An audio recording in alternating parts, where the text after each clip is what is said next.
Si on est doctorant aux États-Unis, en échange de son éducation et d'une couverture sociale minimale et de 25 000 € par an maximum, on enseigne des cours et on génère de l'argent pour l'université.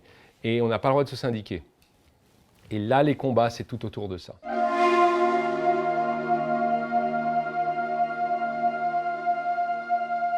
Je confesse d'abord, donc je suis américain et je suis français. Et j'ai vécu toute ma vie entre les deux pays. Et ça fait 30 ans que je vis aux États-Unis. Et j'ai l'impression d'être dans une série et j'ai 4 saisons d'avance sur la France. C'est-à-dire que finalement, on s'aperçoit de ce qui va se passer en France quand on va aux États-Unis. Et jusqu'à récemment, c'était assez inquiétant. Parce que finalement, aux États-Unis, on vit dans un monde où tout est privatisé. Tout est privatisé jusqu'à nos relations personnelles. C'est-à-dire qu'on rencontre des gens en ligne, on paye pour les rencontres, mais c'est aussi bien sûr la santé.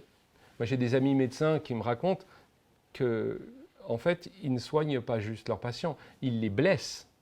Parce que quand tu vas voir un médecin ou voir un infirmier ou une infirmière ou un docteur, eh bien, tu as une facture énorme quand tu as de l'assurance. Donc, il y a une privatisation, bien sûr, aussi de l'éducation, avec des mots qui n'existent pas en France. C'est-à-dire qu'aux États-Unis, pour aller à l'université, il faut payer quelque chose qui s'appelle la tuition. Et la tuition, c'est le prix de l'enseignement. Et ce prix de l'enseignement, c'est plus que les frais d'inscription. Donc, il y a une réalité ici qui commence en France avec Parcoursup, avec des universités privées qui vous disent « vous n'aimez pas vos résultats sur Parcoursup, venez dans une université où vous allez payer et vous n'allez pas, finalement, le juge de si vous allez entrer à l'université ou pas, ça va être votre argent et votre capacité à payer. Et donc, mes étudiants aux États-Unis, ils sont en dette pour toute la vie. Et je travaille dans une université soi-disant publique qui fait payer à ses étudiants une fortune carrée. Et donc ici, ce qui est intéressant, c'est qu'on a un rapport avec les étudiants qui les regroupe. C'est-à-dire que ça regroupe les étudiants, quelle que soit leur orientation sexuelle, quelle que soit leur couleur de peau, ils vont avoir des dettes.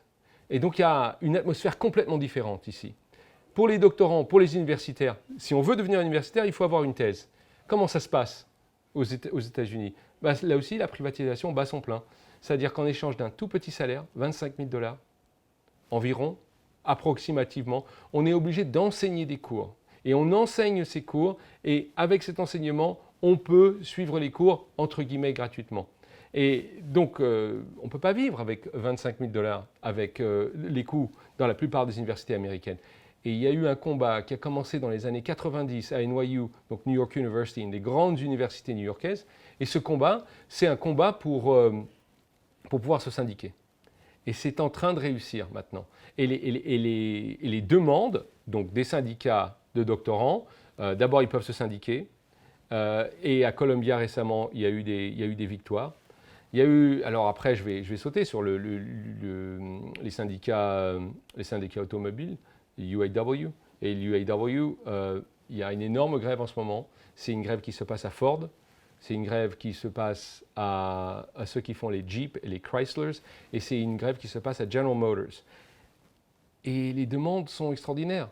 40% d'augmentation, 4 jours par semaine. On a une grève à UPS. Imaginez donc là aussi, donc la preview pour, j'espère, ce qui ne se passera pas en France, une privatisation totale alors, c'est pas total, mais c'est une privatisation donc, de la Poste, c'est ouvert au marché, et on a UPS. Et UPS, c'était une des premières grandes compagnies. Donc UPS, ils transportent des colis, ils transportent du courrier, et c'était des premières entreprises. Ils ont fait une grande grève pour pouvoir syndiquer en 96, et ils ont négocié une augmentation énorme, et ils ne sont même pas allés en grève. Et ils ont réussi ça, ils ont gagné ça au début juillet. Ils voulaient, par exemple, de la clim dans leur camion. Ils n'avaient pas de clim dans leur camion.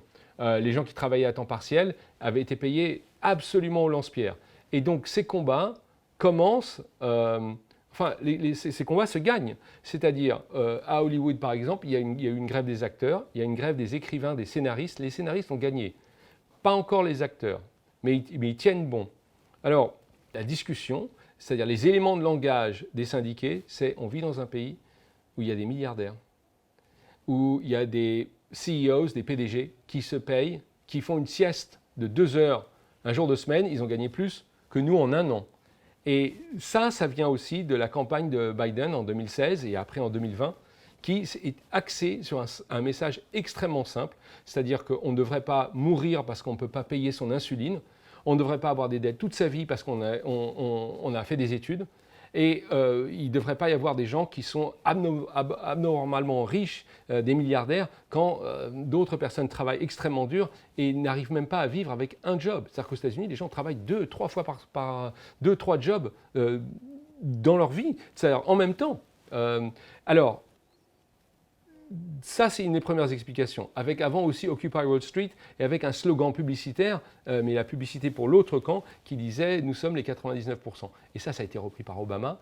Et donc, dans la culture, dans la doxa populaire, tout à coup, c'est devenu une évidence que cette société, elle ne peut pas continuer comme ça. 1% de milliardaires, 99% de gens qui finalement, se serrent la ceinture. Et les séparations, l'écart entre les plus riches et les plus pauvres, c'est sans précédent, même aux États-Unis. Alors il y a aussi un autre facteur, parce que ça, ce n'était pas suffisant, cette prise de conscience. Il y a eu finalement un tremblement de terre aux États-Unis qui s'est soldé par une grève générale involontaire. Alors qu'est-ce que je veux dire par là? En fait, c'est l'épidémie, le virus du Covid. Donc, on est en février 2020, et à partir de mars-avril, je me trompe peut-être sur le mois ou la semaine, mais à partir de mars-avril, il y a une panique. Et il y a une panique qui fait que tous les patrons, les petits patrons, les moyens patrons, virent leurs employés immédiatement. Et là, dans une conscience collective, par exemple, tous mes étudiants qui sont première génération, c'est-à-dire première génération, ça veut dire des parents qui n'ont pas fait leurs études et qui doivent travailler. Et si vous êtes étudiant aux États-Unis et vous n'êtes pas né dans la soie ou dans le velours, vous allez travailler 20, 30, 40 heures par semaine, en plus de vos cours. Ça aussi, ça serait un futur si on ne se mobilise pas. Donc ces étudiants, ils se font virer de Starbucks, ils se font virer de la boulangerie où ils travaillent, ils se font virer du supermarché où ils travaillent, et ils s'aperçoivent que quand il y a une urgence sanitaire, une urgence financière, eh bien, leur patron, ils préfèrent économiser un tout petit peu, ils les virent tout de suite. Toute la législation américaine, c'est de permettre à l'employeur de licencier l'employé sans motivation. C'est-à-dire qu'on peut, votre patron, vous avez travaillé 20 ans dans la même boîte, il peut dire au revoir du jour au lendemain. Il n'y a pas de prud'homme. Là aussi, c'est le fantasme de Macron, c'est le fantasme d'une certaine gauche. Où on en arrive, c'est que tout le monde peut se faire licencier du jour au lendemain. Alors le paradoxe, c'est que donc, tout le monde s'est fait licencier, et tout le monde, je veux dire, mais une partie énorme du monde du travail, surtout dans le service. Et là, l'économie s'est complètement arrêtée, a été complètement paralysée. Et le gouvernement américain s'est rendu compte que pour continuer la productivité, pour continuer une activité économique, il fallait absolument que ça reparte. Et qu'il y allait avoir des millions de personnes qui vont être laissées sur le carreau. Et donc ici, il y a eu un désir de reprendre l'économie. C'est devenu une urgence. Alors, les fast-foods ont triplé leur salaire dans certains États, doublé dans d'autres, et ça a été incroyable. Et il y a eu aussi des aides, donc des aides fédérales pour les gens qui avaient perdu leur emploi, et ça a créé un sorte de choc psychologique. Donc, moi, j'interprète cette situation qui montre que finalement, on se rend compte, si on est employé à Starbucks, si on est employé dans n'importe quelle boîte qui vous a licencié comme ça du jour au lendemain, que le jeu n'en vaut pas la chandelle. Qu'on travaille dans une entreprise et on n'est pas du tout valorisé. Et donc tout le mythe de vous allez travailler dur et vous allez être récompensé plus tard, il s'est effrité complètement. Et ça a créé finalement ce refus finalement de se lancer dans cette course sans fin. Il y a des gens qui ont complètement décroché, et qui ont dit bah, moi je vais lever le pied. Et ça a créé une pression sur les salaires. Il a fallu augmenter les salaires pour essayer d'attirer des gens. Alors il y a des boîtes, il y a des patrons qui ont refusé, et donc il y a des boîtes qui ont fermé. Il y a des stations-service dans le sud qui n'étaient pas ouvertes, parce qu'ils refusaient, ils ne comprenaient pas qu'il fallait absolument augmenter les salaires. Donc on a toutes sortes de problématiques théoriques qui viennent se greffer là-dessus. Mais à partir de ce moment-là, il y a une conscience très importante. Et parce qu'il y a eu aussi des lois anti-émigrés extrêmement sévères qui sont montées avec Trump, quand Trump a été élu, ça a fait qu'il n'y a pas cette main-d'œuvre qui existait avant. Donc, et là on entre un peu dans la théorie, mais l'armée de réserve du capital qui fait que si vous avez un job, vous devriez être content de l'avoir, vous allez accepter n'importe quoi, elle n'est pas là. Donc, parce que ceux qui sont au chômage refusent, et ceux qui seraient prêts à accepter tout ont été exclus ou sont dans des camps de rétention à la frontière du Mexique. Donc on a un écosystème politique, économique qui est complètement différent. Et les patrons, en fait, ne s'en rendent pas compte. Et ils sont obligés de céder, mais quelques mois plus tard, après une grève, et c'est un rapport de force différent. C'est un rapport de force aussi, je pense, dans la culture populaire qui est en train de changer. Après des décennies où dès que la personne syndiquée était le mafieux ou le paresseux, je pense que ça c'est en train de changer aussi dans la culture populaire. Donc on a toutes sortes de facteurs qui font qu'aujourd'hui, il y a des héros. Il y a des héros qui sont des leaders syndicaux, qui mettent des t-shirts disant « mangeons les riches ». Et ici, c'est des syndiqués blancs, du Sud, noirs, de partout.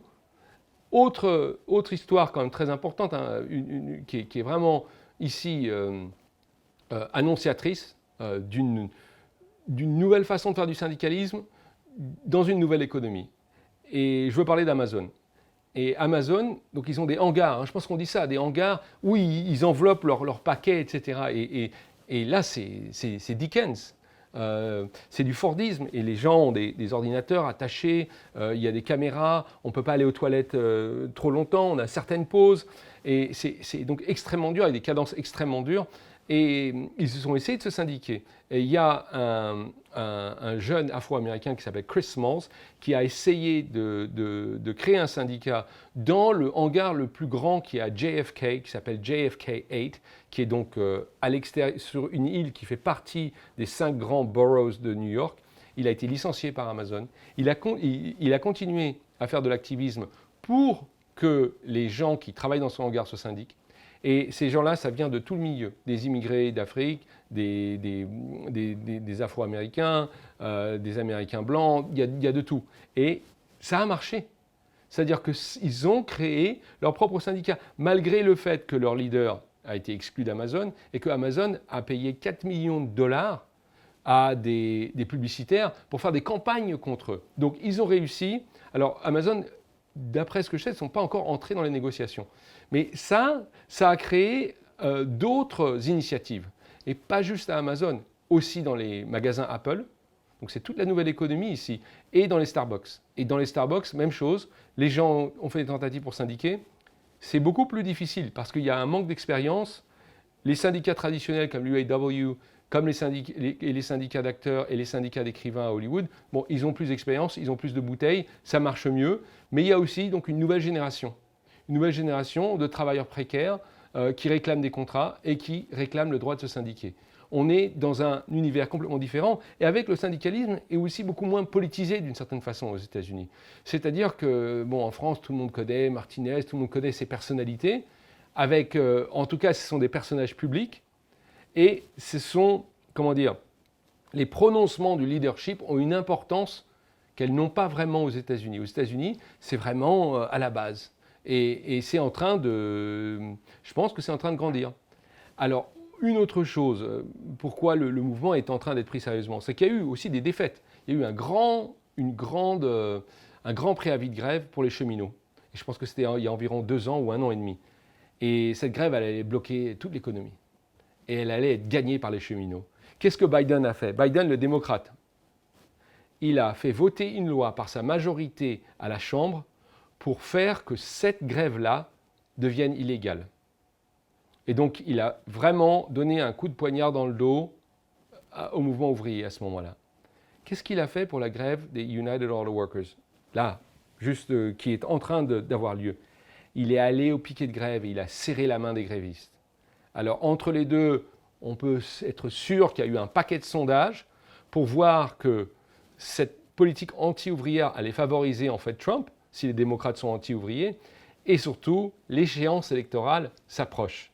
Donc il y a aussi des moments pour faire la grève. Et il y a aussi une leçon ici, c'est qu'il n'y a rien à attendre des partis politiques dans ce contexte. Il y a un vrai pragmatisme.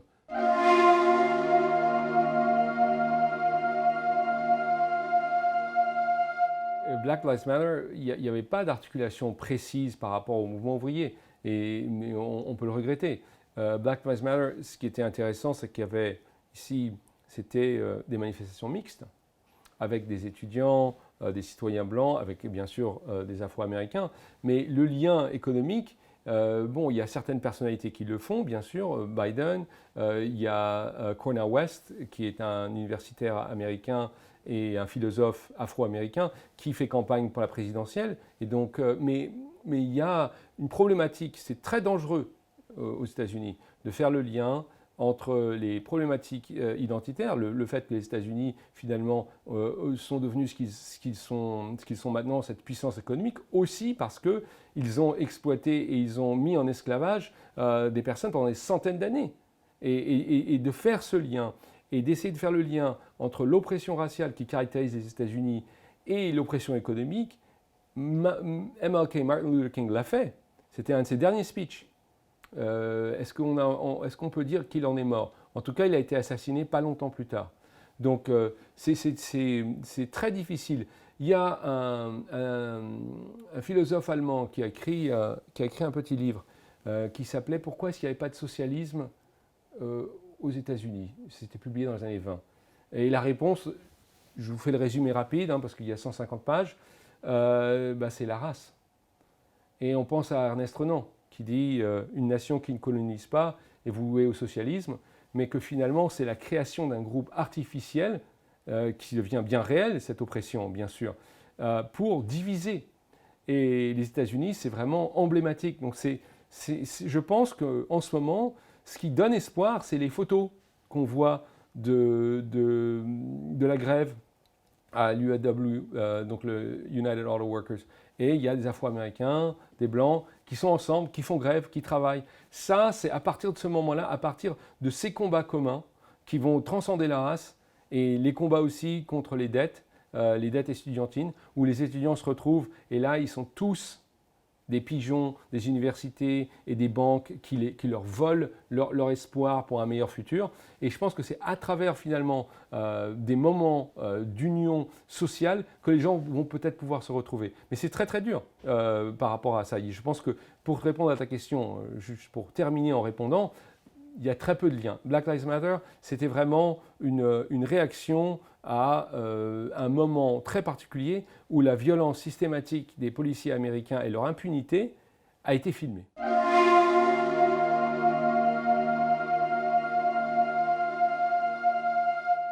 Ce qui se passe aux États-Unis, c'est qu'on se retrouve, moi je me suis retrouvé à un moment avec 500 € d'intérêt à payer chaque mois et je ne pouvais même pas payer le principal de la dette. Et on se retrouve avec des générations entières qui ne vont pas pouvoir payer cette dette. Donc Biden est en train d'en annuler quelques-unes par pression électorale parce qu'il a fait une promesse électorale, mais il ne va pas tout annuler.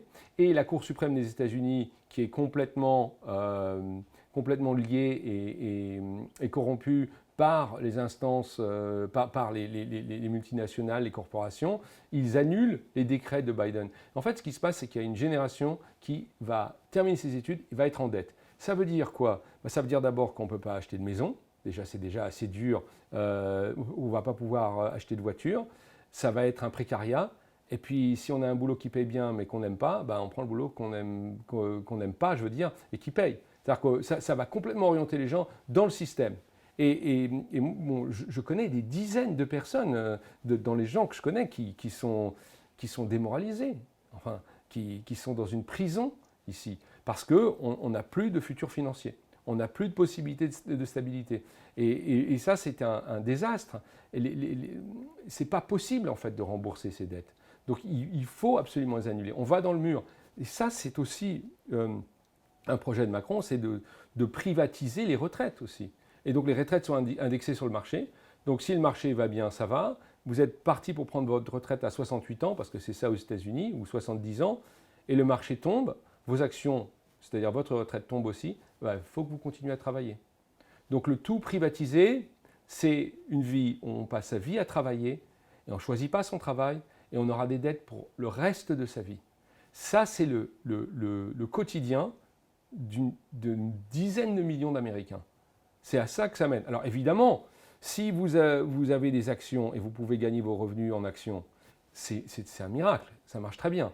Ça dépend du point de vue, mais du point de vue des gens qui travaillent, qui gagnent l'argent avec leur salaire, de la grande majorité des citoyens, c'est une régression sociale gigantesque.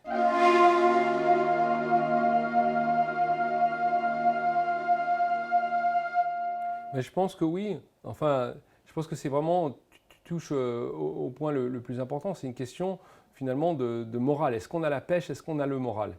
Et le moment crucial aux États-Unis, c'était le fait qu'il y a eu cette sorte de grève générale. Et que donc, tout à coup, toute l'économie s'est arrêtée. Et ça a été pris comme ça. Ça a donc montré aux employés leur force. C'est plus théorique du tout. Et puis, ça a montré aussi le vrai visage du patronat pour les Américains qui étaient assez naïfs par rapport à ça. Parce que les patrons américains, ils n'ont pas besoin d'être méchants, ils ont tout le pouvoir. Donc, le climat est généralement souvent moins tendu. Alors, pour la France, effectivement, je pense que c'est une situation aussi différente, mais structurellement, je pense qu'on ne peut pas continuer comme ça à baisser les salaires, faire stagner les salaires, et avec une inflation galopante. Alors après, c'est une question de mobilisation. Oui, donc ça, c'est du domaine des individus. Mais je pense que si on s'aperçoit qu'aux États-Unis, avec une privatisation à tout crin, il y a une espérance de vie qui est en chute libre. Il y a une espérance de vie, une mortalité infantile qui est plus haute aux États-Unis qu'à Cuba. Il y a le fait que si vous rêvez des États-Unis, sachez qu'aux États-Unis, il y a des soldes. Il y a des soldes pour des médicaments. Il y a des soldes pour si vous cassez le bras cette semaine, ça sera moins cher que d'autres. C'est-à-dire qu'on va chez le médecin comme on va au magasin. C'est-à-dire qu'il faut avoir de l'argent pour avoir de la santé, il faut avoir de l'argent pour avoir de l'éducation. C'est vraiment pas un paradis. Et je pense que si on se rend compte de ça, parce que finalement le fantasme de Macron, c'est de transformer la France dans une succursale, une colonie culturelle et économique des États-Unis. C'est déjà un mouvement qui a commencé dès l'après-guerre. Après tout le plan Marshall, ça dit 50% de notre culture doit être française. Et le modèle à suivre pour une grande partie de la classe politique française, c'est d'américaniser les choses, c'est de précariser les gens, c'est de détruire les acquis sociaux. Aux États-Unis, c'est comme ça. Et aux États-Unis, donc, le combat, il vient de loin. C'est-à-dire que les gens ont beaucoup à gagner. Les Français ont beaucoup à perdre.